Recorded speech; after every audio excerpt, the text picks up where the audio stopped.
Esimese ja teise jalaväebrigaadi juhtkonnale demonstreeriti Ameerika Ühendriikide üksuste vipppäeva raames keskpolügoonil maailma ühe võimsaima tangi Abramsi lahinguvõimekust.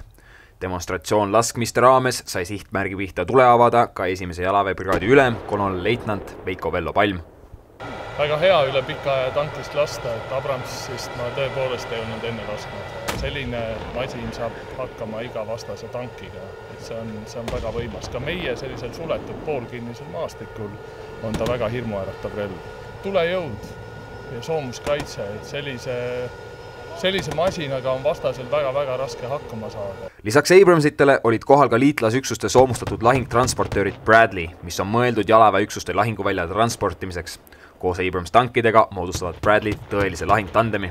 Bradley fighting vehicle is an infantry vehicle used to transport infantrymen on the battlefield and provide support for those infantry. So the Bradley and the M1 are like a big and little brother, but they work very well together and they're made to complement each other on the battlefield.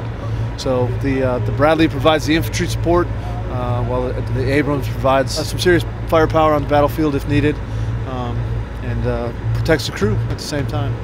Mõlema lahingumasinaga ühisõppustel osalemine võimaldab liitlasüksustel harjuda Eesti maastiku eripäradega ning läbi viia senisest mitmekülgsemaid lahinguharjutusi.